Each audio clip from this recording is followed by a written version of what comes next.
In this demonstration, I'll explain to you how we can use import-export wizard to migrate data from one place to another place. So for the sake of demonstration, I am working with AdventureWorks 2014 database, and I'm going to pick up department as a sample table for this demonstration. You can notice this table has got some 16 records here, and this is what we would like to migrate from SQL Server to another destination. So we can invoke import export wizard from different places. Let me show you the first approach by clicking on the run button and then going to the SQL Server 2016, and then you can invoke the import export wizard. We have one for 64-bit, another one for 32-bit. So I'm going for the 64-bit version. So when we click on that option, this is the wizard we get. So simply click on next. So the first thing that we have to do is to select the source followed by the destination. So in this case, my data source is going to be SQL Server native client, and I leave my server name as local, and I use Windows authentication to get connected to SQL Server. And I'm going to select my database as AdventureWorks 2014. Click on next and choose a destination. Okay, in this demonstration, probably I will go for a flat file destination. So once we select the destination as flat file, you can browse to the folder where you would like to keep the files. Let's say I would like to keep this into a folder called as outputs, and here I'm going to name my file something like, say, departments, and simply click on OK. So once you have selected the destination, you can notice column names in the first data row. I leave this as checked so that in the output in the very first row you will see the column names. Simply click on next. And you have two options. Would you like to copy data from one or more tables or views, or you would like to write a query by yourself? Okay, in the first demonstration, I'm happy with the first option. Say click on next.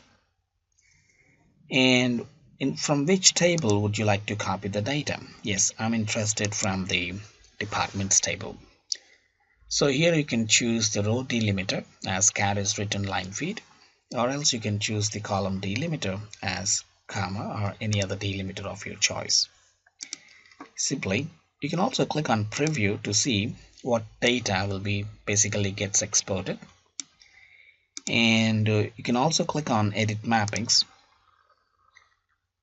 and then you can notice these are the 4 columns that are going to be exported to a flat file,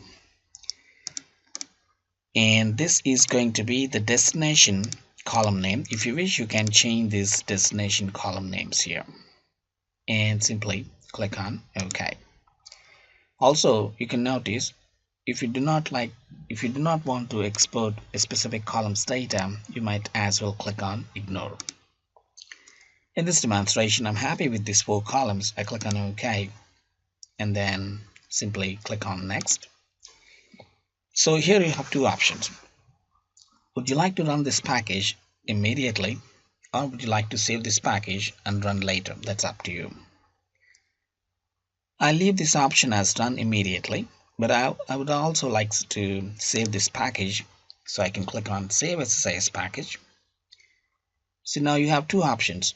You can save your package either directly onto the SQL Server MSDB SSIS catalog, which we will see a bit later, or else you can save this onto a file system. I'm happy at this stage to keep this SSIS package location as file system. So means you will be saving this package onto your hard drive. Package protection level, at this point of time, I'm not going to use this option, so I leave this as do not save sensitive data and click on next. So now you have to choose the location where you would like to save this package.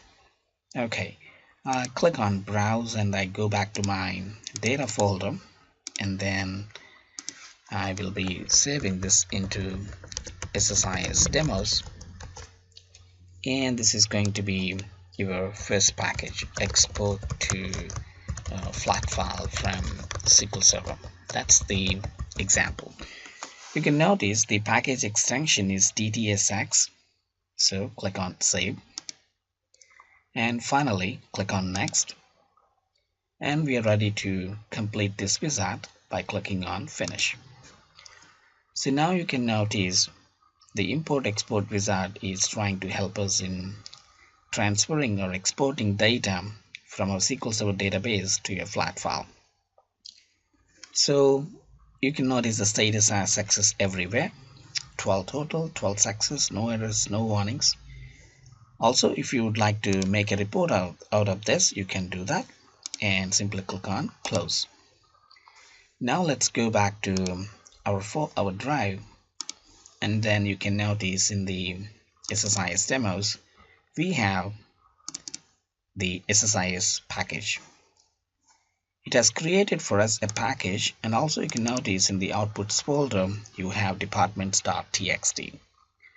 So if I double click on the departments.txt, you can notice the data what we had in SQL Server is now inside a flat file. This is how in this demonstration I've shown you how you can export data from SQL Server to your flat file with the help of the import export wizard.